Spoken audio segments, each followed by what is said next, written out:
हरिओम। स्वागत है गीता ज्ञान में। हम अध्याय 15 पर हैं और आज जो श्लोक है वो है 14 है। भगवान कह रहे हैं कि मैं ही प्राणियों के शरीर में वैश्वानर अग्नि रूप से स्थित होकर प्राण और अपान से युक्त हुआ 4 प्रकार के अन्न को पचाता हूं। अब भगवान धीरे धीरे धीरे धीरे अपने उस दिव्य स्वरूप की चर्चा कर रहे हैं और बता रहे हैं कि किस किस तरह से मैं हर जगह विद्यमान हूं। मैं प्राणियों के शरीरों में वैश्वानर अग्नि रूप से स्थित होकर हम हमारा जो शरीर है वो एक अग्नि से कार्य करता है। यदि शरीर में गर्मी ना हो, अग्नि ना हो, तो कभी भी शरीर चल नहीं सकता, उसका जीवन हो नहीं सकता। अर्थात कहते हैं ना, शरीर ठंडा हो गया, अब गर्मी रही नहीं। गर्माहट है तो जीवन है, पूरा ठंडा हो गया तो जीवन निकल गया। ये जो गर्माहट है, ये जो अग्नि है, भगवान कह रहे हैं वो अग्नि मैं ही सभी जीवधारी प्राणियों में एक वैश्वानर अग्नि बनकर विद्यमान हूं और जिससे सब पूरे का पूरा ये जो जीवन है चल रहा है। यदि हम शरीर में देखें तो 13 प्रकार की अग्नियां काम करती है। 13 प्रकार की अग्नि अर्थात है तो अग्नि एक, जिसको भगवान कह रहे हैं, लेकिन कार्य भेद के दृष्टिकोण से वो अग्नि का नाम बदल जाता है। जैसे हमारा शरीर 5 महाभूतों से बना है, तो 5 महाभूतों की 5 अग्नि है, जिनको भूताग्नि कहते हैं। तो पृथ्वी है, जल है, अग्नि है, वायु है, आकाश है। ये 5 भूत जिससे शरीर चल रहे हैं, इनके पीछे भी एक अग्नि कार्य करती है जो इनको चलाने का कार्य करती है। जैसे कोई भी इंजन को चलाना हो तो एनर्जी की जरूरत पड़ती है, ऐसे ही पूरे सिस्टम को चलाना हो तो अग्नि की जरूरत पड़ती है। और फिर जो 5 भूताग्नि है, इसके अलावा 7 धात्वाग्नि होती है। जैसे हम जो खाना खाते हैं, आपने खाना खाया, रस बना, रस पहली धातु है। भोजन से रस बनता है, रस से रक्त बनता है, खून बनता है, रक्त से मांस बनता है, मांस से मेद बनता है, फैट बनता है, मेद से फिर अस्थि बनती है, अस्थि से हड्डी बनती है, हड्डी से बोन मैरो बनती है, मज्जा बनती है, और मज्जा से फिर शुक्र बनता है। तो ये 7 धातुएं हम जो भोजन करते हैं उनसे बनती चली जाती है। अभी 7 धातुएं, चूंकि प्रोसेस हो रहा है, क्रिया हो रही है, बहुत कुछ अंदर सूक्ष्म स्तर पर कार्य हो रहा है, तो उनके लिए भी अग्नि की जरूरत होती है। तो उसे कहते हैं 7 धात्वाग्नि। और एक जठराग्नि होती है जो भूख को लगाती है। यदि भूख ही ना लगे तो भोजन कैसे हो, तो उसके लिए जठराग्नि कहा। तो इस तरह से 13 प्रकार की अग्नियां पूरे शरीर को धारण करके उनके स्वास्थ्य को बनाए रखती है। अब है ये अलग अलग 13, लेकिन है वो एक ही, जिसको भगवान कह रहे हैं कि मैं ही प्राणियों के शरीर में वैश्वानर अग्नि रूप से स्थित होकर। अब अग्नि शरीर के सारे अंग, सारे प्रत्यंग, सारी क्रिया, सारी मांसपेशियां, सारे ज्वाइंट्स, जहां भी जो भी कुछ शरीर के स्तर पर कार्य हो रहा है, वो कार्य एनर्जी से हो रहा है, वो अग्नि से हो रहा है। और वही अग्नि परमात्मा है। तो यूं कहें कि हमारे जीवन में जो भी कुछ इस शरीर के स्तर पर घट रहा है, वो परमात्मा से हो रहा है, और परमात्मा सूक्ष्म रूप में यहां पर विद्यमान है। और परमात्मा विद्यमान है, लेकिन हम उसको देख नहीं रहे। हम तो देख रहे हैं, ठीक है ना, भोजन पच रहा है, धातु अपना काम कर रही है। हम उसको उसके गहराई के रूप में नहीं देख पाते, हम केवल उसके ऊपर रूप से देख लेते हैं। और जब केवल ऊपर ऊपर से रूप से देखा जाता है, जो सूक्ष्म चीजें हैं वो कहीं छूट जाया करती हैं। लेकिन परमात्मा अति सूक्ष्म होकर हमारे शरीर का संचालन कर रहे होते हैं। और फिर वो कह रहे हैं कि प्राण और अपान से युक्त हुआ 4 प्रकार के अन्न को पचाता हूं। अभी जो शरीर है ये अन्नमय शरीर है।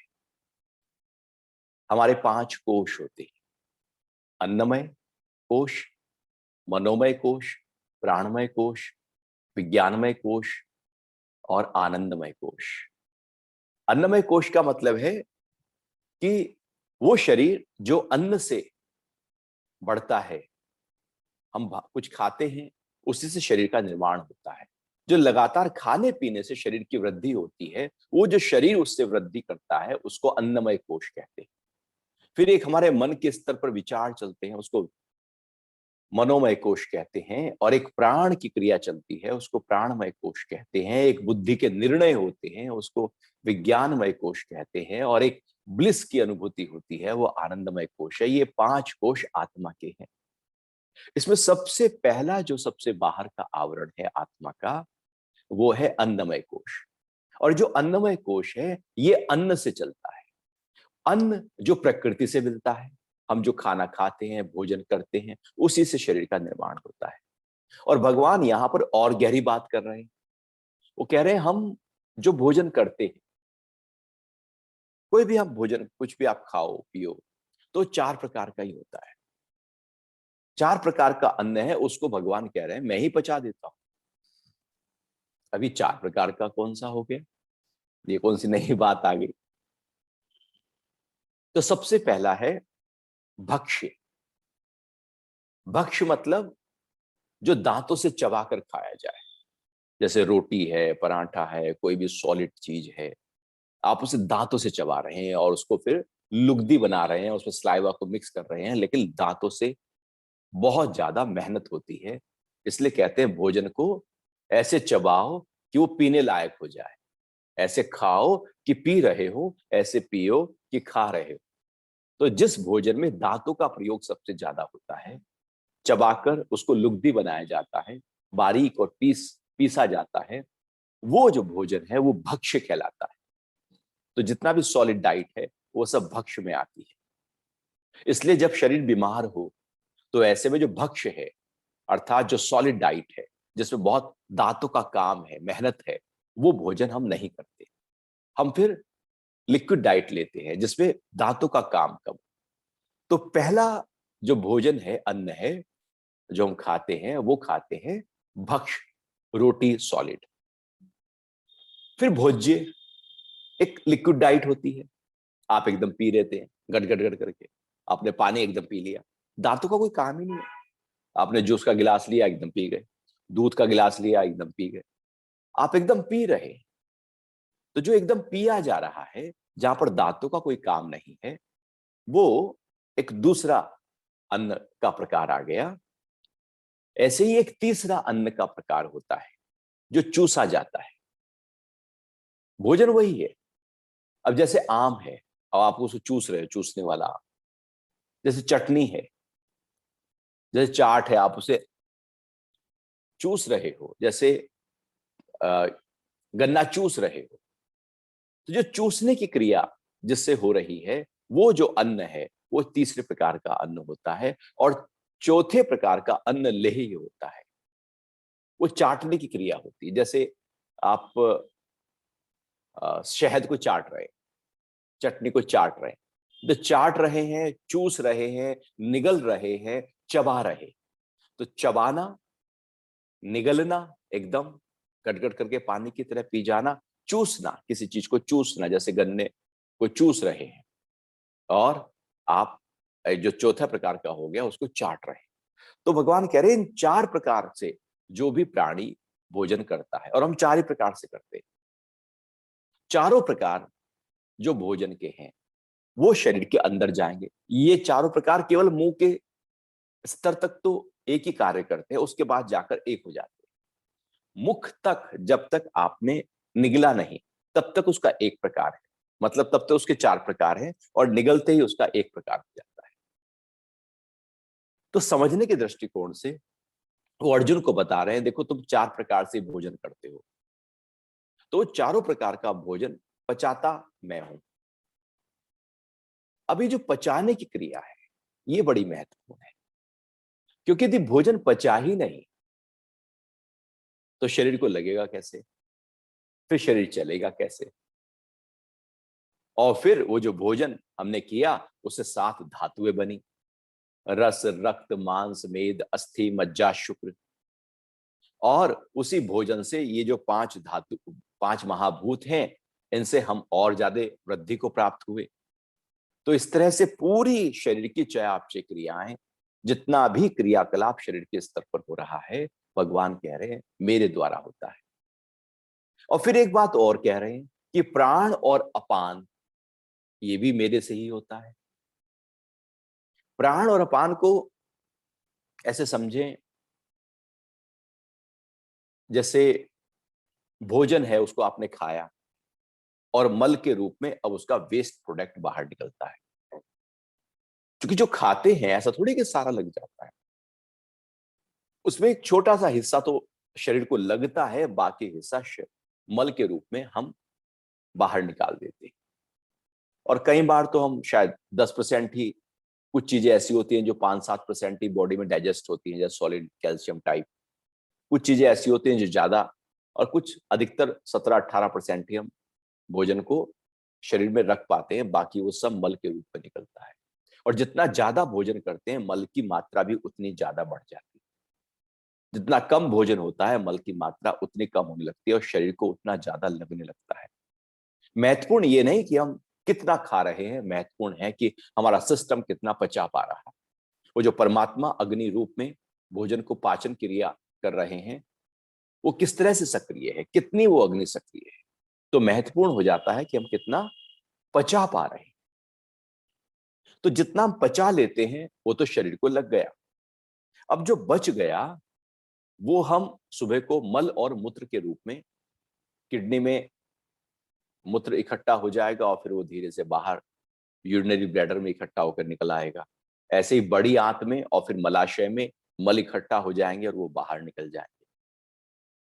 तो ये जो नीचे की निकलने की क्रिया है, मलों की निकलने की क्रिया है, ये अपान वायु से होती है। अर्थात हमारे शरीर में 5 प्राण हैं। क्योंकि यहां भगवान ने 2 प्राण की बात की, इसको थोड़ा समझ लेते हैं।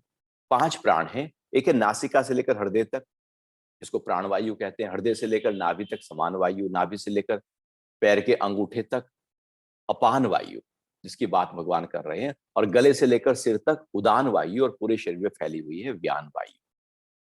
तो जो नीचे मल और मूत्र के निष्कासन की क्रिया है, जो संतान उत्पत्ति की क्रिया है, जो माता के गर्भ से बालक को बाहर निकालने की क्रिया है, जो वीर्य को बाहर निकालने की क्रिया है, वो अपान से होती है। भगवान कह रहे हैं वो अपान वायु भी मैं ही हूं। तो भोजन जो किया, तो भोजन तो कर लिया, लेकिन जो उसका वेस्ट प्रोडक्ट है वो भी निकालने की क्रिया में। क्योंकि यदि वो ना निकले तो बड़ी समस्या हो जाए, कब्ज हो जाए तो व्यक्ति बहुत ज्यादा परेशान हो जाता है। और दूसरी बात है कि श्वास लेने की क्रिया भी मैं हूं, क्योंकि प्राण भगवान कह रहे हैं। तो प्राण का मतलब है श्वास लेना, निकालना, हृदय का चलाना, फेफड़ों की गति देना। तो श्वास लेने को प्राण और निकालने को अपान भी कहा जाता है। तो श्वास लेने और निकालने की क्रिया को प्राण भी कहा जाता है, मलों को बाहर निकालने की क्रिया अपान भी है। तो इस तरह से पूरे शरीर का जो संचालन हो रहा है, इसी श्लोक में भगवान ने कह दिया वो सब कुछ मेरे से हो रहा है। मैं ही हूं जो सूक्ष्म रूप में बैठकर सब कुछ कार्य कराता हूं। देखो हम तो खा पी के सो जाते हैं, पचाता कौन? कोई तो है जो पचा रहा है। हम तो खा लेते हैं, लेकिन हमारा ही ब्लड ग्रुप बने, एक ही जैसा भोजन बहुत सारे लोग पंगत में बैठ के कर रहे हैं। घर में 5 लोग हैं और 2 अलग अलग ब्लड ग्रुप के साथ हैं, या 3 भी हो सकते हैं। तो अब भोजन एक ही किया, अब ब्लड ग्रुप सबका अपना अपना बना। अब ऐसा कैसे हो गया? एक ही भोजन से तो फिर एक ही जैसा खून बनना चाहिए ना। नहीं, वो अंदर कुछ और कारीगरी हो रही, वो कोई और बहुत ही गहरा कारीगर बैठा है जो हमारा ही ब्लड ग्रुप उस खाने से बनाएगा। हम खाना कैसा भी खाएं, ब्लड ग्रुप हमारा वही बनने वाला है जो हमारा है। तो हम तो खा पी के सो जाते हैं, भोजन पच रहा है, रात भर पच रहा है। तो पचने की क्रिया की जो गर्माहट है, जो अग्नि है, जो क्रिया है, और मल के बनने की जो क्रिया है, फिर सुबह को मल के निकलने की जो क्रिया है, मुख से भोजन के करने की जो क्रिया है, मल के निकलने की क्रिया है, मुख से लेकर गुदा तक पूरे जो 32 फुट लंबी आहार नलिका है, वो सारी क्रियाकलाप परमात्मा कह रहे हैं मेरे से होती है। सांस लेने और निकालने की क्रिया भी परमात्मा से होती है। भला हम कहां सांस लेते हैं? सांस तो आती है, जाती है। हमें यदि कहा जाए कि भैया तुम ही सांस लेना अपना, और जब तक सांस लोगे तब तक चलोगे, तो व्यक्ति तो फिर जी ना पाए। जो महत्वपूर्ण चीजें हैं परमात्मा ने अपने पास रखी। कहा मैं चलाऊंगा, भगवान कह रहे प्राण मैं चलाऊंगा। तो इसलिए श्वास अपने आप धीरे धीरे चलता रहता है। हम सो रहे हैं, सांस चल रहा है। हम भोग रहे हैं, सांस चल रहा है। हम किसी मस्ती में है, सांस चल रहा है। वो अपने आप परमात्मा चला रहा है। भोजन अपने आप परमात्मा पचा रहा है, क्योंकि शरीर को पूरी तरह से जो जीवन मिल रहा है वो परमात्मा की ही अनुकंपा है। तो इस तरह से ये 14वां श्लोक बहुत ही गहरे अर्थ लिए हुए था। अब 15वें अध्याय का 15वां श्लोक लेते हैं, और भगवान यहां पर कह रहे हैं कि मैं ही सब प्राणियों के हृदय में स्थित हूं। मुझसे ही स्मृति, ज्ञान और अपोहन है। सब वेदों के द्वारा मैं ही जानने योग्य हूं, तथा वेदांत का कर्ता और वेदों को जानने वाला भी मैं ही हूं। सब प्राणियों के हृदय में मैं स्थित हूं। अब भगवान कह रहे हैं कि मैं सबके हृदय में स्थित हूं। हृदय कौन सा हृदय? अब यदि ये हार्ट की बात कर रहे थे, तो यदि हार्ट डेड हो जाए तो व्यक्ति डेड नहीं कहलाता, वो तो ब्रेन डेड होना चाहिए। हार्ट रुकना बंद हो जाए तो इसका मतलब ये नहीं कि जीवन खत्म हो गया। तो इसका मतलब यह है कि हृदय कुछ और है, कोई और हृदय की बात यहां हो रही। क्योंकि एक स्थूल हृदय होता है, एक सूक्ष्म हृदय होता है। एक मांस का लोथड़ा मुट्ठी के समान, मुट्ठी के आकार का 4 भागों में बटा हुआ हृदय होता है, और एक ऊर्जा से बना हुआ एक सूक्ष्म हृदय होता है। जो स्थूल हृदय है वो पूरे शरीर में खून को फेंकता है और खींचता है। हृदय डनलप डनलप की तरह फेंकता है, फैलता है और सिकुड़ता है। जब वो सिकुड़ता है तो खून पूरे शरीर में दौड़ता है, जब वो फैलता है तो शरीर से खून अपने अंदर खींचता है। और ये लगातार हृदय की क्रिया होती रहती है, और इसी बीच में वो फेफड़ों में ब्लड जाकर ऑक्सीजन लाकर और वो पूरे शरीर को फेंक देता है। तो ये हृदय काम करता है, जो लगभग 1 मिनट में 72 बार धड़कता रहता है, धड़कता रहता है, लगातार दिन रात धड़कता रहता है, जन्म से लेकर मृत्यु तक धड़कता है। ऐसी कोई मशीन नहीं है हृदय से बेहतर जितना हृदय ने काम किया। एक तो ये हृदय हो गया। एक और हृदय है जो अध्यात्म का हृदय कहलाता है। वो हृदय है हमारा शांत स्वरूप। मन जब पूरी तरह से शांत होता है, ठहरा होता है, एकाग्र होता है, समता में होता है, कोई द्वंद्व नहीं, एकदम स्थिरता है। क्योंकि जब वो स्थिरता है तो ही हम अपना स्वरूप देख सकते हैं। यदि हमारा मन ही बहुत हिल रहा हो तो हम अपने स्वरूप का कैसे दीदार करें? जैसे पानी बाल्टी में हो और वो बहुत हिल रहा हो तो अंदर जो गहरे में कोई कॉइन पड़ा हो तो आप देख नहीं पाओगे, बाल्टी की तली को देख नहीं पाओगे, क्योंकि वो पानी तो हिल रहा है, देख ही नहीं सकते। तो पानी को स्थिर किया जाए तो आप देख पाए। तो ऐसे ही मन स्थिर हो तो अपना स्वरूप देख पाए। तो पानी को स्थिर करने के लिए, मन को स्थिर करने के लिए फिर उपाय किए जाते हैं, अन्यथा वो दिख नहीं पाएगा अंदर गहरे में क्या है। और अक्सर हम देखें, हम तो हृदय तक पहुंच ही नहीं पाते अपने, हम तो मन में ही जीवन जी जाते हैं जी। मन में ये ख्याल आ गया, वो ख्याल आ गया, इसका सोच लिया, उसका सोच लिया, लगातार एक मेंटल डायरिया हमारे साथ चल रहा है। जैसे बॉडी में डायरिया हो जाए, दस्त लग जाए, ऐसे मन में दस्त लगे पड़े, हम सोचे ही चले जा रहे हैं। सुबह से सोचना शुरू हुआ और वो लगातार रात तक सोचे जा रहे हैं। मन जैसे पता नहीं क्या, किस तरह से गंदगी से भरा हुआ है। विचार विचार और विचार, ये जो हलचल है ये कभी हमारे शांत स्वरूप से हमको मिलने नहीं देगी। इस हलचल को थामना होगा। जैसे आपने कभी हरिद्वार गए हो, वहां पर हम तो देखते थे जब बचपन में छोटे थे, तो गंगा किनारे बैठकर गंगा माँ के दर्शन करते रहते। तो वहां देखते कुछ लोग, चूंकि गंगा जब लोग नहाने आते हैं बाहर से तो बहुत कुछ गंगा में अर्पित करके जाते हैं, समर्पित करके जाते हैं। कोई पैसा फेंकता है, कोई सोना फेंकता है, कोई चांदी फेंकता है। जब फूल लेकर जाते हैं तो उसमें भी कोई सोना चांदी पैसा होता है, तो सब गंगा में बहा दिया जाता था, अब भी है। तो जो उस पैसे को, उस सोने चांदी को, जो भी छोटी छोटी कतरी, कोई लौंग, कुछ भी जो बिल्कुल मट्टी में, पानी, रेते में, पत्थर में आ गया, अब उसको कैसे निकाले? क्योंकि पानी तो ऊपर से हलचल में है। अब हिलता हुआ पानी गंगा का गहरे स्तर पर जो पड़ा है वो तो देख नहीं पाएगा। तो क्या करते हैं, कांच का बड़ा टुकड़ा लेते हैं और वो पानी के साथ ऐसे गंगा के ऊपर ऐसे दबा के लगाते हैं। तो जैसे ही दबा के लगाते हैं, पानी गंगा की, गंगा मैया की जो तरंगे हैं, जो लहरें हैं, वो अब लहरें नहीं रहती, वो शांत हो जाता है। और साथ ही में ही एक डंडा होता है और डंडे पे वो तारकोल लगा लेते हैं और निशाना लगाते हैं और वहां जो नीचे पड़ा है वो एकदम दिख जाता है, वहां से वो निकाल लेते हैं। अर्थात गहरे में, तल में क्या है वो तब देख सकते हैं जब ऊपर से हमने एक स्थिरता दी हो। यदि स्थिरता नहीं दी तो गहरे में क्या है नहीं देख सकते। हमारे ही अंदर जो आत्मा है, परम तत्व है, उसको हम नहीं देख सकते यदि मन हिल रहा है। और ये मन है कि हिलता रहता है। बुद्धि में संशय भरे पड़े, करूं नहीं करूं, जाऊं नहीं जाऊं, खाऊं नहीं खाऊं।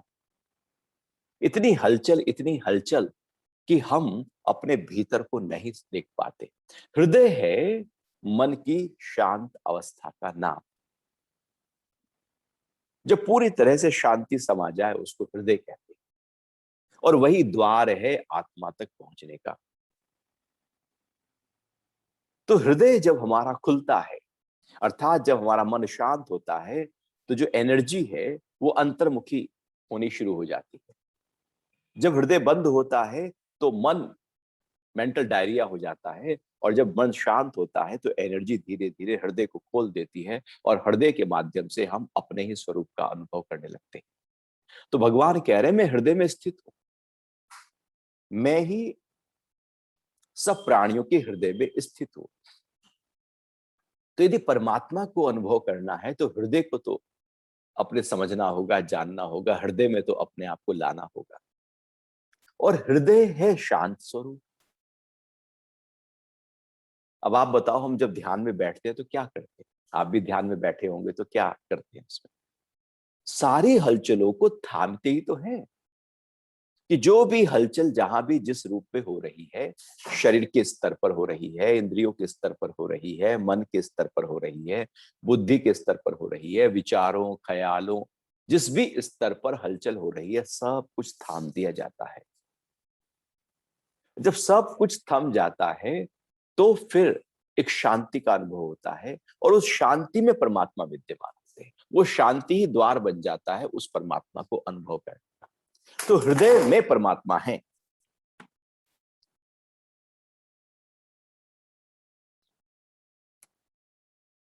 तो हृदय में परमात्मा है।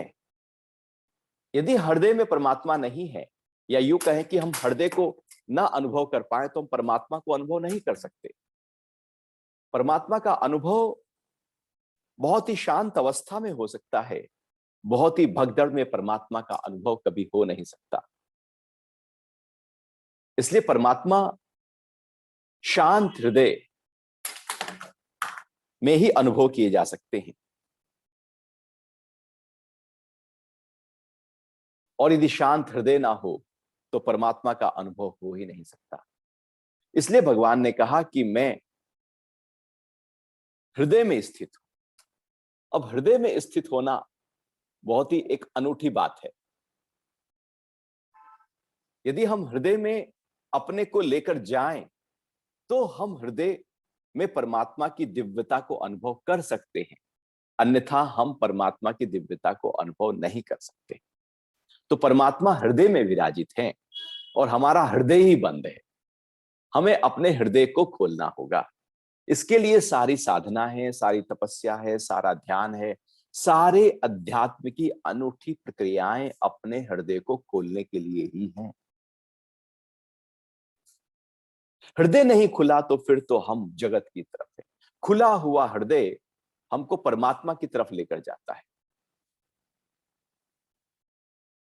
यदि हमारा हृदय खुला है तो हम परमात्मा की तरफ गति कर रहे हैं, और यदि हृदय नहीं खुला है तो फिर हम जगत की तरफ गति कर रहे हैं। हमारी गति या तो बाहर की तरफ होती है या अंदर की तरफ होती है। तो अपनी गति को अंतर्मुखी करने के लिए हृदय को खोलना होगा, क्योंकि परमात्मा हृदय में स्थित है। फिर आगे कह रहे हैं कि मुझसे ही स्मृति, ज्ञान और अपोहन है। अब तीन चीजें भगवान कह रहे हैं कि वो मुझसे ही है। क्या क्या है मुझसे? स्मृति। स्मृति का मतलब ये मेमोरी नहीं कि हमने 10 साल पहले ये किया था, मैंने वो किया, मैंने वो किया। ये जो बुद्धि के स्तर पर मेमोरी है, ये मेमोरी की बात भगवान नहीं कर रहे। वो तो किसी और मेमोरी की बात कर रहे हैं, वो कोई और स्मृति की बात कर रहे हैं। वो इस जगत की स्मृति की बात नहीं है जो हमने जिया जीवन को। हम सामान्यतः इसी स्मृति को समझते हैं, इसी ही मेमोरी को देखते हैं कि शायद यही मेमोरी।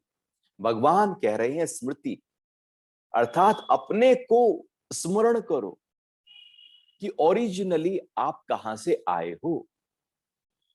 अपने स्वरूप को जानो। जो बिछुड़े हैं प्यारे से भटकते दर बदर फिरते, कबीर कहते हैं हमारा यार है हम में हमन को होशियारी क्या। जो बिछुड़े हैं प्यारे से, हम प्यारे से बिछुड़े हैं। वो स्मृति कि कब परमात्मा से हम अलग हुए थे, कब परमात्मा का ध्यान था और कब हम जगत की तरफ आ गए। वो स्मृति जो ओरिजिनल रूप है हमारा, वो जो परमात्मा का है, उसको हमें याद करना है। और वो याद की प्रक्रिया कब होगी? जब हम जगत में उलझे रहेंगे तो याद की प्रक्रिया नहीं हो सकती। लेकिन जैसे ही हम अंतर्मुखी यात्रा करेंगे तो फिर हम उस स्मृति को अनुभव कर सकते हैं। तो भगवान कह रहे हैं वो स्मृति में, अर्थात एक जन्म है, इसके पीछे एक दूसरा जन्म, तीसरा, चौथा, पांचवा, हजारवा, लाखवा, कहीं ना कहीं तो एक जन्म ऐसा आएगा जहां से तुम मेरे से बिछुड़े थे। कहीं ना कहीं तो हम वहां पहुंचेंगे जहां एक थे। तो स्मृति करते जाओ इस जन्म की, पिछले जन्म की, और जन्मों की, और पूर्व जन्मों की। भगवान महावीर बहुत ज्यादा इस पे, बहुत सारे हमारे अध्यात्म के शास्त्र हैं जो पूर्व जन्मों, और धीरे धीरे धीरे धीरे ये पूर्व जन्म की स्मृति करते करते करते करते हम पहुंच जाते हैं अपने उस स्वरूप में जो मैं हूं। तो वो स्मृति की बात कर रहे हैं, वो स्मृति में। और फिर ज्ञान अर्थात आत्मा का ज्ञान। मैं कौन हूं? मैं कौन हूं? ये शरीर हूं, ये नाम, ये पद, ये प्रतिष्ठा, ये मैं हूं, या मैं कुछ और हूं? वो जो ज्ञान है, जो रियल नॉलेज है, जो अपने होने का अनुभव हमको करा सकता है, जिसको आध्यात्मिक ज्ञान कहते हैं, वो जो ज्ञान है वो भी परमात्मा ही है, वो कोई और नहीं। और अपोहन, विस्मृति, भूलने की क्रिया भी भगवान कह रहे हैं मैं ही। अब ये भूलने की क्रिया को भी आप थोड़ा सा समझें कि भूलने की क्रिया का मतलब हुआ कि जो भी कुछ है, देखो जीवन में हमने इतना जिया, सारा याद है अंदर, लेकिन फिर भी कहीं ना कहीं भूलने की क्रिया है। इतने जीवन में दुख थे, सब याद रखोगे तो व्यक्ति पागल हो जाएगा। पागल ही हो जाएगा यदि सारा याद रहा। परमात्मा धीरे धीरे बहुत कुछ भुला देते हैं। जो जरूरत का है, काम का है, वो रहता है, बाकी सब भूल जाते हैं। और विस्मृति का मतलब है मन के तनाव, क्रोध, चिंता, दुख, अशांति को भुलाने की क्रिया को विस्मृति कहते हैं। क्योंकि ये सारा दुख याद रखे, जन्म से लेकर कि मैं जब छोटा था तो साइकिल चलाते हुए गिर गया था, चोट लगी थी, फिर मम्मी ने मारा था तो चोट लगी, सारे दुख याद कर लो, सारी परेशानियां याद रह जाए व्यक्ति को, तो जी नहीं पाएगा। सारे अपमान याद हो, सारी हानियां याद हो, सारे जितने भी कुछ डाउन जीवन के स्तर पर हुआ है वो सब याद हो व्यक्ति को, तो व्यक्ति जी नहीं पाएगा। वो सब भुला देती है प्रकृति। परमात्मा कह रहे हैं, भगवान कह रहे हैं, विस्मृति अर्थात जो अपोहन है मैं ही हूं।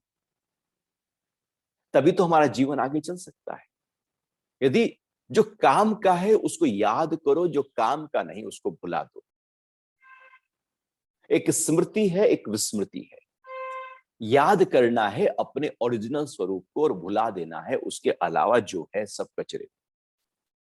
हमने क्या किया, जिसको भुलाना था उसको याद कर लिया, उसको पकड़ कर बैठ गए, और जिसको याद करना था उसको भुला दिया। ज्ञान ही एक ऐसी चीज है जो स्मृति पैदा करती है और स्मृति पैदा करती है।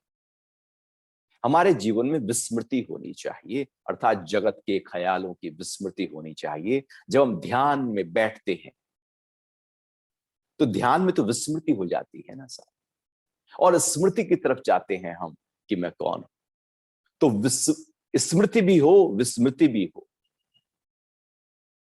भगवान कह रहे ये मैं ही हूं, और सब वेदों के द्वारा मैं जानने योग्य हूं, और वेदों का जानने वाला भी मैं ही। वेद का मतलब है ज्ञान। वेद का शाब्दिक अर्थ ज्ञान होता है, और हमारे भारतीय परंपरा में सबसे पहली जो पुस्तक रही वो वेद थी, अर्थात ज्ञान से भरी हुई पुस्तक को वेद कहा। जिसमें ज्ञान है, सारा ज्ञान है। ज्ञान है प्रकृति का, ज्ञान है पुरुष का, ज्ञान है परमात्मा का, ईश्वर का। जहां ज्ञान ही ज्ञान, उसको वेद कहते हैं। और ज्ञान वेद क्या कर रही है, उस समय तो वेद ही पुस्तक थी। तो वेद क्या है, वो परमात्मा तक पहुंचने के लिए एक एक तरीका थे, एक माध्यम थे, जिससे स्वाध्याय करके व्यक्ति उस परमात्मा को अनुभव कर सके, उसको जान सके। तो जो वेद है, वेदांत है, उनका जो सार है वो है परमात्मा को पाना। तो वेद के माध्यम से जिसको पाया जा सकता है, परमात्मा कह रहे हैं वो मैं ही हूं, और जिससे पाया जा सकता है वो भी मैं हूं। जिसको पाया जा रहा है और जिससे पाया जा रहा है वो मैं ही हूं, क्योंकि मैं ही व्यक्ति के अंदर बैठकर उसको परमात्मा को अनुभव कराने के लिए प्रेरित कर रहा हूं। मैं ही हूं जो प्रेरित करता है, और मैं ही हूं जिसको अनुभव किया जाता है। तो ज्ञान के माध्यम से, ज्ञान मेरे से ही उपजता है, और ज्ञान के माध्यम से जिसको तू पाता है वो भी मैं ही। यहां हर रूप में मैं ही हूं।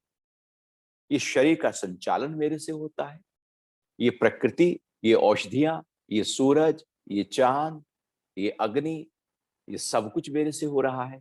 ये शरीर, शरीर के अंदर की सारी क्रियाकलाप सब मेरे से हो रहे हैं।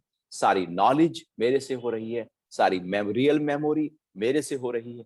यहाँ सब कुछ जो भी जीवन से जुड़ा हुआ महत्वपूर्ण है वो सब मेरे से जुड़ा हुआ है।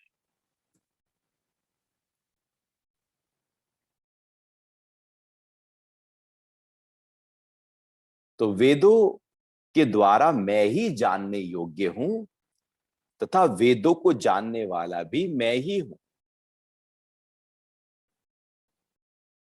तो जैसे गीता है, ये भी वेद है, क्योंकि ज्ञान है। उपनिषद है, वो भी वेद है। वो पुस्तक जिसमें ज्ञान भरा है वो वेद है। और हमारे यहाँ पर भारतीय परंपरा में उस समय 4 ही पुस्तक थी जिनको वेद कहा है, अथर्ववेद, ऋग्वेद, सामवेद, यजुर्वेद। तो उसमें ज्ञान है। तो जानने की क्रिया भी परमात्मा है, और जो जाना जाता है वो भी परमात्मा है।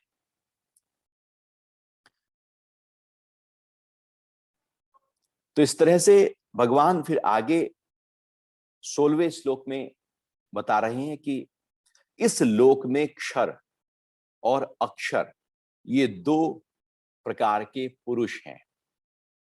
समस्त भूत प्राणियों के देह को नाशवान और जीवात्मा अविनाशी है। इस लोक में क्षर, क्षर कहते हैं जिसका नाश होता रहे, जो डेट्रिएट होती रहे, जो परिवर्तित होती रहे, जिसमें बदलाव हो रहा हो, जो अभी है और अभी उस रूप में नहीं है, जिसके रूप में लगातार परिवर्तन हो रहा हो, उसको क्षय कहा जाता है। क्योंकि इस धरती पर, इस प्रकृति में कुछ भी नाश नहीं होता। जो है, धूल का एक कण भी आप नष्ट नहीं कर सकते। जो है, पैदा हो गया, उत्पन्न हो गया, वो रहने वाला है, लेकिन उसका रूप बदल सकता है, रूप बदल जाएगा। अभी बर्फ है, पानी बन जाएगी, पानी से बादल बन जाएंगे, बादल से फिर बारिश हो जाएगी, कहीं बर्फ पड़ जाएगी, उसका रूप बदलता रहेगा लगातार। ये शरीर बना है 5 तत्वों से, ये शरीर जब खत्म होगा तो ये जो 5 तत्व हैं, 5 तत्वों में मिल जाएंगे। रूप बदल गया। बीज है, उसमें से अंकुरित निकला, बीज ने रूप बदल दिया, अंकुरन, फिर वो थोड़ा पौधा बना, फिर थोड़ा छोटा पेड़, फिर बड़ा पेड़। अब जो बीज था वो बड़े पेड़ के रूप में प्रकट हो गया, अर्थात उसका रूपांतरण हो गया पूरी तरह से। तो वो क्षय है, जिसमें परिवर्तन हो रहा हो, और पूरी प्रकृति में लगातार परिवर्तन हो रहा है। क्योंकि सब कुछ यहां पर अणु और परमाणु से बना हुआ है, और लगातार परमाणु के स्तर पर गति हो रही है। इसलिए कुछ भी ऐसा नहीं है जो लगातार एक जैसा रहने वाला। पूरी प्रकृति में लगातार परिवर्तन सूक्ष्म स्तर पर हो रहा है। हम शायद उस सूक्ष्म स्तर को देख नहीं पाते, क्योंकि हमारी आंखें स्थूल चीजें देख पाती है, सूक्ष्म स्तर को नहीं देख पाती। जिसमें बदलाव होता रहे वही क्षय है, जो बदलता रहे वही प्रकृति है। तो भगवान कह रहे हैं कि इस लोक में जो क्षय है, जो नाशवान है, जिसका बदलाव बदलाव और बदलाव के रूप में नया रूप बदलता चला जाएगा, और पहला रूप नाश को प्राप्त हो जाएगा, एक नया रूप आ जाएगा। और एक दूसरा है जो अक्षय है, अक्षर है, अविनाशी है। एक बदल रहा है, एक नहीं बदलता। यहां कुछ ऐसा है पूरी प्रकृति में जो लगातार बदलता रहता है, लेकिन कुछ ऐसा है जो लगातार जू का त्यों खड़ा है। हमारे जन्म से लेकर मृत्यु तक की यात्रा में ये शरीर पल पल बदल रहा है, सेल्स के स्तर पर। हम छोटे थे बचपन में, फिर थोड़ा युवा हुए, फिर जवान हुए, प्रौढ़ हुए, वृद्ध हुए। शरीर के स्तर पर लगातार सेल्स बदल रहे हैं। हम मोटे हो जाते हैं, पतले हो जाते हैं, बदलाव लगातार हो रहा है हर स्तर पर। अभी एक आधा घंटा पहले हमने सेशन शुरू किया, तो जो हम थे, मैं था, आप थे, अब हम वो नहीं रहे। बहुत कुछ घट गया है, शरीर के स्तर पर बदल गया है, लेकिन ऊपर से दिख रहा है कि एक। तो जो बदल रहा है शरीर में, एक क्षय है, और एक कोई ऐसा है जो नहीं बदल रहा, वो अविनाशी अक्षर है। हमारे अंदर जो आत्म तत्व है वो बिल्कुल नहीं बदलता, वो तुर्यावस्था है। और एक ऐसा है जो कभी ठहरता नहीं, जिसमें लगातार बदलाव हो रहा है, जैसे खून दौड़ रहा है, लेकिन ऐसा है कोई टिका है। जब मृत्यु हो या जन्म हो, वो टिका है। सुख हो या दुख वो जू का त्यों टिका है, बहुत लाभ हो या हानि हो रही हो उसमें टस से मस नहीं होता, बहुत कीर्ति हो रही हो, मान हो रहा हो, मालाएं पहनाई जा रही हो, स्वागत हो रहा हो, वो तब भी जू का त्यों है, या अपमान हो रहा हो, दुत्कार हो रहा हो, लातें पड़ रही हो, गालियां पड़ रही हो, उस पर कोई फर्क नहीं पड़ता। हमारे भीतर कोई ऐसा है जो रत्ती भर भी बाहर के किसी भी परिस्थिति से हिलता नहीं, वो है, वही मैं हूं। अध्यात्म उसी को अनुभव करने की प्रक्रिया है, और हम वहां अटक जाते हैं जो हिलता है। ये मन हिलता है, बुद्धि हिलती है, इंद्रियों के विषय हिलते हैं, प्रकृति हिलती है, लेकिन ऐसा कोई है जो बिल्कुल नहीं हिलता। हम उसी को जब अनुभव करते हैं तो बाहर की हलचलों का प्रभाव फिर हम पर होता ही नहीं, क्योंकि हम वहां आ गए जहां हलचल का असर नहीं। जैसे आंधी तूफान धरती पर बहुत होंगे, लेकिन आकाश को छू थोड़ी सकते। सुनामी समुद्र के स्तर पर, ऊपर के स्तर पर बहुत हलचल करेगी, लेकिन गहरे स्तर पर तो ज्यों की त्यों है, ठहराव है। ऐसे ही मन के ऊपर के स्तर पर बहुत कुछ हलचल होती रहती है, लेकिन कोई ऐसा है जिसके स्तर पर रत्ती भर भी हलचल नहीं होती। भगवान कह रहे एक नाशवान है, एक क्षय है, एक अक्षर है। हमें दोनों को जानना है। हम अपने जीवन को जो नाशवान है वहां जी रहे हैं। अध्यात्म कहता है जीवन को वहां जियो जहां रत्ती भर भी बदलाव नहीं है। जब वो बदल ही नहीं रहा तो फिर सुख नहीं, दुख नहीं, फिर काम क्रोध लोभ नहीं, फिर हानि नहीं, फिर लाभ नहीं। अभी तो क्या होता है, क्योंकि वो बदल रहा है तो हमें कीर्ति चाहिए, और कीर्ति पाने के लिए न जाने व्यक्ति क्या क्या करते हैं। सारे ताम झाम केवल कीर्ति कीर्ति कीर्ति को पाने के लिए करते रहते हैं। किसी तरह से लोग जान जाए और पहचान जाए और मेरा मान सम्मान करें, मैं कुछ हूं। सब इसी में लगे हुए हैं, यही अहंकार है। और फिर जो वो नहीं मिल पाता तो अपकीर्ति होने लगती है, फिर वो अपमान हो जाता है। जो चाहते हो वो हो नहीं पाता तो हिलने लगता है मन। हम चाह रहे थे कि मुझे स्टेज पे बैठाया जाए, कहीं नीचे बैठा दिया तो हिलने लगा मन। हमें लगा शायद हमें फर्स्ट लाइन पे बैठाया जाएगा, पहली पंक्ति बैठाया जाएगा, पीछे बैठा दिया। हम हिलते रहते हैं मान और अपमान में, लाभ और हानि में, जय और पराजय में, सुख और दुख में। ये क्षय की प्रक्रिया है। भगवान कह रहे एक दूसरा रूप है जो अक्षय है। ध्यान की गहराइयों में उसी को ही पाते हैं। सारी प्रार्थनाएं, सारा साधन क्षय को छोड़कर अक्षय में आ जाने के लिए। इसलिए शब्दों को अक्षर कहा जाता है। आपने जो बोला वो नष्ट नहीं होता। अक्षर आकाश में उसके अणु फैल जाते हैं, और आकाश भरा पड़ा है अक्षरों से, शब्दों से। बस वो बिखरे हुए हैं शब्द, लेकिन वो नष्ट नहीं होते। तो ऐसे ही हमारे भीतर भी आत्म तत्व ऐसा है जो रत्ती भर भी उसमें बदलाव नहीं होता। वो शब्दों के अणु तो बिखर गए, लेकिन यहां पर तो जो का तू वो आत्म तत्व है। फिर आगे कह रहे हैं 15वें श्लोक के 15वें अध्याय में ही कि समस्त भूत प्राणियों के देह को नाशवान और जीवात्मा अविनाशी है। ये जो देह है ये तो नाशवान है। सुबह होती है, सांझ होती है, जिंदगी यूं ही तमाम होती है। न जाने कब किसकी अंतिम घड़ी आ जाए, कुछ नहीं कहा जा सकता। ये नाशवान शरीर है। इस नाशवान शरीर को हम ध्यान देते हैं, इसको अच्छी तरह खिलाते हैं, पिलाते हैं, उठाते हैं, बैठाते हैं, सुलाते हैं, आराम देते हैं, व्यायाम देते हैं, जिससे ये शरीर लंबे समय तक स्वस्थ रहकर चले।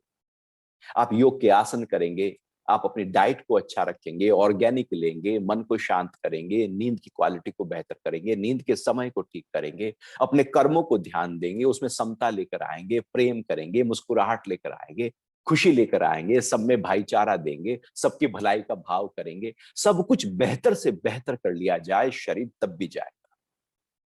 ये ठहर नहीं सकता। इससे कुछ कर लो, कैसे भी कर्म कर लो, ये टिकेगा नहीं। ये शरीर जाने वाला है। बहुत बड़ा पापी हो उसका जाएगा, बहुत बड़ा पुण्यात्मा हो उसका जाएगा। भगवान राम हो, कृष्ण हो, बुद्ध हो, महावीर हो, कोई हो, शरीर सबके गए। लेकिन कोई ऐसा है जो का त्यों खड़ा है। हमने अपने आप को इस शरीर में टिकाया है या हमने अपने आप को अविनाशी जीवात्मा में टिकाया है? ये शरीर है लेकिन मैं हूं कहीं और। जैसे वो गाना था ना, मैं हूं ही नहीं इस दुनिया की। इस शरीर में मैं हूं लेकिन मैं नहीं हूं, मैं होते हुए नहीं हूं, मैं कहीं और हूं।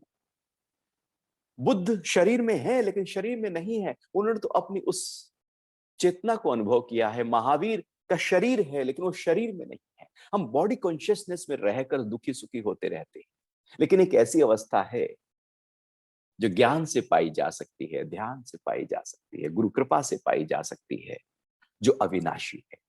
जिसने उसको पाया है उसने गुरु तत्व को अनुभव कर लिया। गुरु मतलब अविनाशी स्वरूप को साक्षात अनुभव करके उसी में लगातार रहने वाला जो साधक है, वही गुरु है। उससे नीचे उतरता ही नहीं। शिष्य है जो शरीर में है, जो शरीर से चिपका है, जो बॉडी कॉन्शियसनेस से चिपका है, जो मान और अपमान से प्रभावित हो जाता है, जो लाभ और हानि देख रहा है, जो जो सुख और दुख में उलझा हुआ है, वो शिष्य है।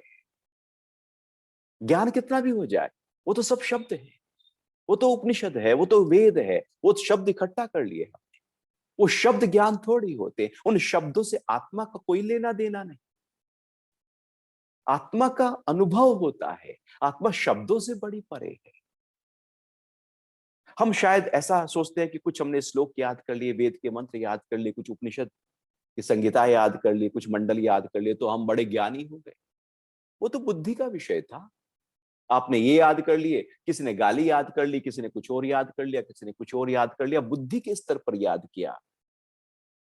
आत्मा तो कहीं और गहरे स्तर पर है। तो जिन्होंने वेद याद कर ली, क्या वो सब आत्मा को अनुभव हो गए? जिसने जीवात्मा को अनुभव किया है वो मुक्त है, वही गुरु तत्व है। तो अपने उस जीवात्म तत्व को हमें अनुभव करना है।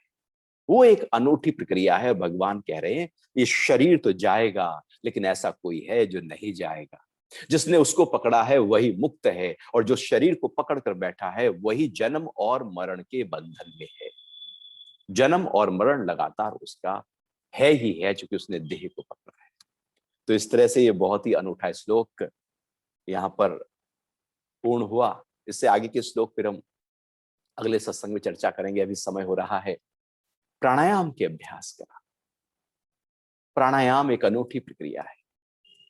ये प्राणायाम, जो प्राण है ना, ये प्रकृति से शरीर को और शरीर से आत्मा को जोड़े हुए है। प्रकृति के नजदीक जाना हो तो प्राणायाम की साधना करो, आत्मा के नजदीक जाना हो तो प्राणायाम की साधना करो। शरीर को स्वस्थ करना हो तो प्राणायाम का अभ्यास करो, मन को ठहराना हो तो प्राणायाम का अभ्यास करो, और आत्मा को अनुभव करना हो, चित्त की सफाई करनी हो तो प्राणायाम का अभ्यास करो। महर्षि पतंजलि कहते हैं ततक्षयते प्रकाश आवरण। जो प्रकाश है, दिव्य प्रकाश है हमारे भीतर, उसके ऊपर एक आवरण आ गया, चित्त का, वासनाओं का, इच्छाओं का, विकारों का। वो आवरण हटाना होगा। प्राणायाम यही कार्य करता है, वो उस आवरण को हटा देता है। लेकिन तब हटाएगा जब हम उस प्राणायाम को आध्यात्मिक प्रयोग के लिए उपयोग कर रहे होंगे। यदि हम कहें नहीं हम तो कपालभाति कर रहे हैं, मेरा तो वजन कम करना है मुझे, अब ठीक है कपालभाति करते रहो, वजन ही कम होगा, उससे फिर चक्रों की जागृत नहीं हो सकता। आप कहो कि मुझे भस्त्रिका प्राणायाम करना है, मुझे अपने वात पित्त कफ को बैलेंस करना है, वो वात पित्त कफ बैलेंस हो जाएंगे, लेकिन शक्ति जागृत नहीं हो पाएगी, क्योंकि हम किसी और लक्ष्य के लिए, स्थूल लक्ष्य के लिए प्राणायाम का अभ्यास कर रहे हैं। प्राणायाम जो महर्षि पतंजलि के प्राणायाम है वो आध्यात्मिक लक्ष्य के लिए हैं। जो हठयोग के प्राणायाम है वो शरीर के स्तर पर और चक्र के स्तर पर लक्ष्य के लिए। तो यहां पर हमने कल कपालभाति का अभ्यास, उसकी बहुत ही गहराइयों से सीखा कि किस तरह से शरीर पर उसका प्रभाव पड़ता है, शरीर के किन किन अंगों पर किस तरह से कपालभाति अपना कार्य करती है। आज हम अनुलोम विलोम प्राणायाम का अभ्यास दोहराते हैं, अभ्यास करते हैं, क्योंकि आज के समय में वो जो ऑक्सीजन है, जितना हम फेफड़ों में ज्यादा भर कर रखेंगे, जितना अपने फेफड़ों को स्वस्थ रखेंगे, जितना ब्रह्मांड में फैले हुए प्राण को उठाने की क्षमता को वृद्धि कर लेंगे, उतना स्वस्थ बने रहेंगे। ऑक्सीजन तो है, उठाने वाले फेफड़े ही कार्य नहीं कर रहे। ये उठाने वाले फेफड़े जो बाहर की ऑक्सीजन को लेते हैं, इनको मजबूती देनी है। तो ये प्राणायाम इन्हीं को मजबूती देने की एक अनूठी प्रक्रिया है। तो आइए अनुलोम विलोम प्राणायाम का अभ्यास करते हैं। सीधे हाथ की प्राणायाम मुद्रा बनाते हैं। अनुलोम विलोम में बायां स्वर दायां स्वर, चंद्र, सूर्य, ईड़ा, पिंगला, ठंडा स्वर, गर्म स्वर। जब हम बाएं से श्वास लेते और निकालते हैं तो शरीर में गर्मा ठंडक बनाती है, और जब दाएं से श्वास लेते और निकालते हैं तो शरीर में गर्माहट आती है। जब बाएं से श्वास लेते और निकालते हैं तो दाया मस्तिष्क सक्रिय होता है, जब दाएं से श्वास लेते और निकालते हैं तो बायां मस्तिष्क सक्रिय हो जाता है। सिंपैथेटिक नर्वस सिस्टम और पैरासिम्पैथेटिक नर्वस सिस्टम दोनों को सक्रिय करता है। अनुलोम विलोम प्राणायाम बेसिकली संतुलन की क्रिया है, समता की क्रिया है। हर स्तर पर एक संतुलन चाहिए, शरीर के स्तर पर, इंद्रियों के स्तर पर, मन के स्तर पर, बुद्धि के स्तर पर। संतुलन ही तो जीवन है और असंतुलन ही तो रोग है। अनुलोम विलोम प्राणायाम इन्हीं दोनों नाड़ियों के माध्यम से हमारे अंदर एक संतुलन पैदा कर देता है। तो सीधे हाथ की प्राणायाम मुद्रा बनाकर नाक पर ले जाएं, राइट नोस्ट्रल को बंद कीजिएगा और लेफ्ट से बहुत ही धीरे धीरे श्वास को बाहर निकाल दे। पूरा श्वास बाहर निकल जाए, फिर लेफ्ट से ही श्वास को भरना, भरपूर भरना, पूरा भर लीजिएगा। लेफ्ट को बंद करके राइट से श्वास को निकाल दे, पूरा श्वास निकाल दीजिए, फिर राइट से ही भर लेना और लेफ्ट से निकाल दें। अब यहां श्वास की आवाज ना हो, बहुत धीरे धीरे सांस पूरा लंबा गहरा भरना है और उसी तरह से निकालना है। कोशिश हो कि जितने समय में श्वास भर रहे हैं उससे दुगने समय में श्वास निकले। फिर से श्वास भर ले। जब श्वास भरें तो पेट फूले, छाती फैले। फिर जब श्वास निकले तो पेट सिकुड़ जाए, छाती भी सिकुड़ जाए। सांस जब भर रहे हैं तो भरते जाएं, भरते जाएं, भरते जाएं। जैसे बस इतना भर लिया कि और भर नहीं सकते। फिर निकालना शुरू करें तो निकालते जाएं, धीरे धीरे निकालते जाएं, निकालते जाएं। इतना निकाल दे कि जैसे खाली हो गया है पूरी तरह से अंदर से प्राणों से। हम फिर से भरना शुरू करते। अपने ध्यान को अपने सांसों पर टिकाए रखना। अधिक से अधिक ब्रह्मांडीय प्राण को शरीर में धारण किया जा रहा है और अधिक से अधिक शरीर के अंदर विषाक्त तत्वों को बाहर की ओर निकाला जा रहा है।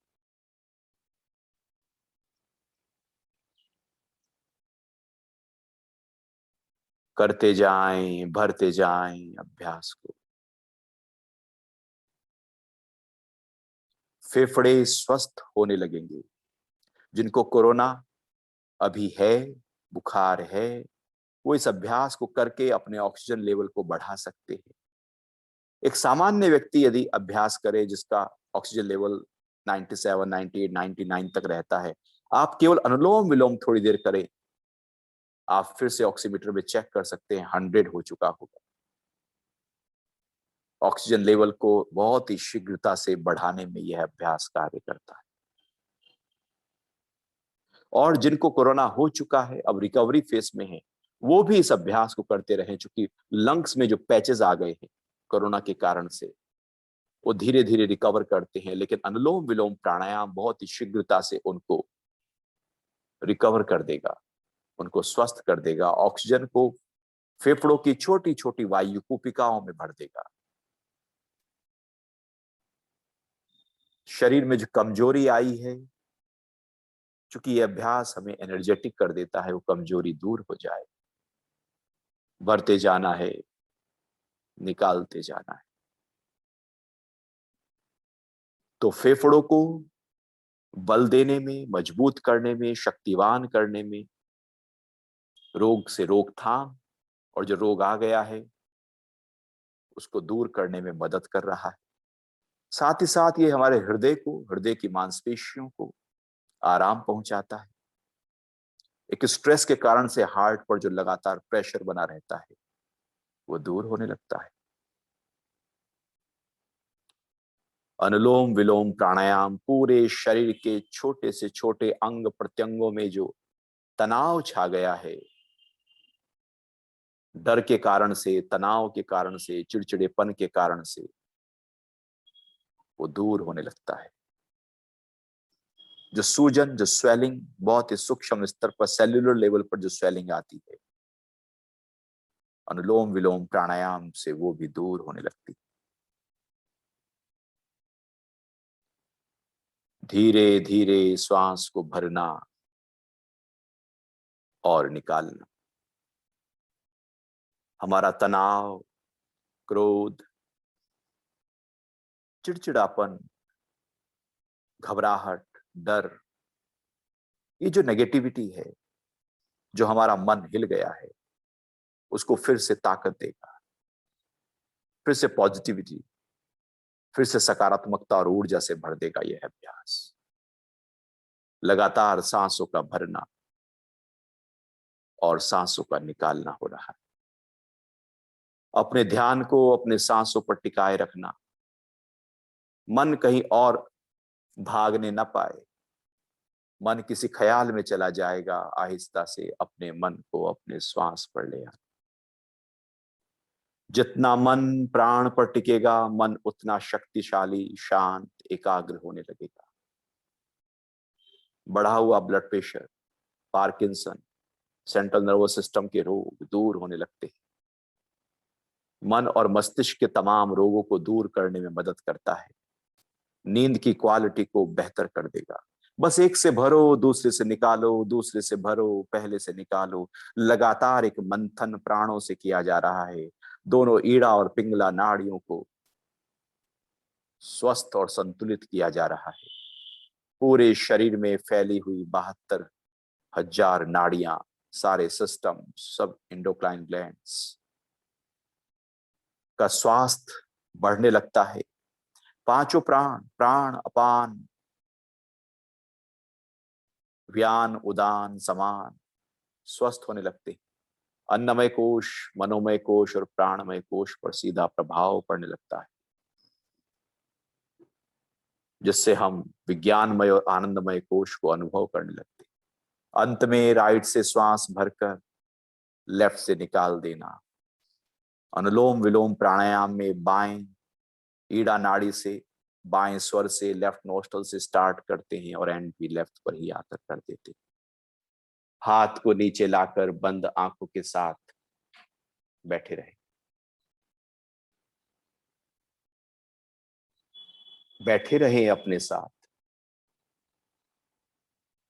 जहां आप हैं, आप हैं,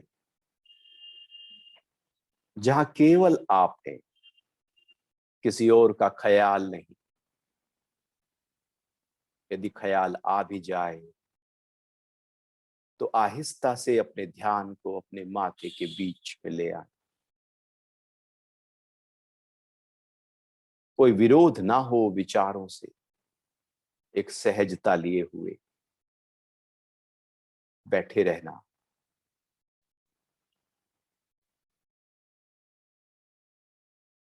शरीर का हिलना डुलना बंद हो गया, सांस धीमा हो गया, मन निर्विचार हो गया, बुद्धि संशय और निर्णय से परे हो गई, अहंकार, मैं, मेरा और मेरे वालों से रहित हो गया। हर स्तर पर एक ठहराव आ गया, शांति आ गई। करेंगे ओम का उच्चारण, जिसमें अ, उ, म, तीनों का उच्चारण अलग अलग करेंगे। सांस भरपूर भरना, जिससे लंबा उच्चारण कर पाए। जितना लंबा उच्चारण होगा उतना हमारे फेफड़े सक्रिय हो उठेंगे। तो सांस पूरा भर लीजिए जितना भर सकते हैं। मुंह को पूरा खोल देना। आ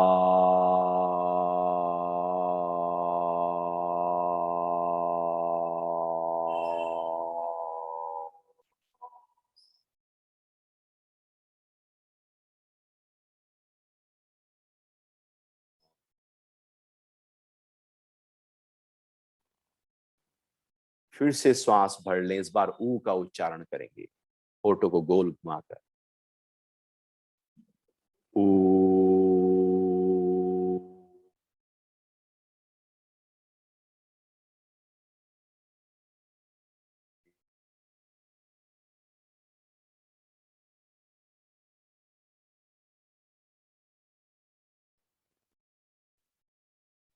फिर से भर लीजिएगा, मुस्कुराता हुआ चेहरा, मां का उच्चारण मुंह बंद करके भ्रमर गूंज की तरह।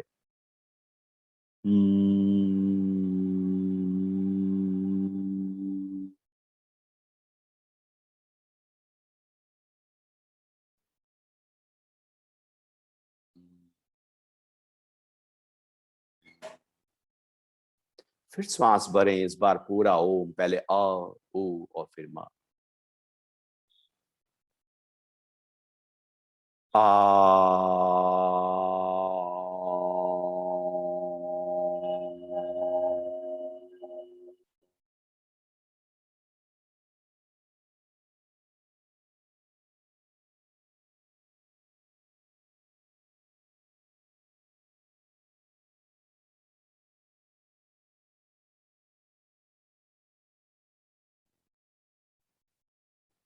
ओम शांति ही, शांति ही, शांति ही।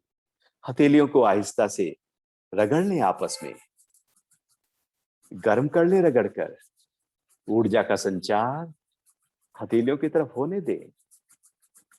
जब गर्म हो जाए तो रख ले अपनी आंखों पर, ढक ले अपनी आंखों को, अंधेरा है आंखों के आगे। मन अमन हो गया, निर्विचार हो गया, शांत हो गया, ठहर गया। कुछ देर के लिए हथेलियां आंखों पर रखें, अपने भीतर की शांति को अनुभव करें। आप शांत स्वरूप हैं। हलचलें तो बाहर से आती हैं, परिस्थितियां बाहर से आती हैं, आपकी आत्म स्थिति तो स्थिर है। हथेलियां हटा लेते, आज के लिए इतना ही रखते हैं। अब हम परसों सुबह 8 बजे, 8 बजे से पौने 9 तक गीता ज्ञान चर्चा करेंगे और फिर बाद में 15 मिनट के लिए प्राणायाम और ध्यान का अभ्यास करें। तो अपना ध्यान रखिएगा, सुरक्षित रहिएगा। हरि ओम, जय श्री कृष्णा।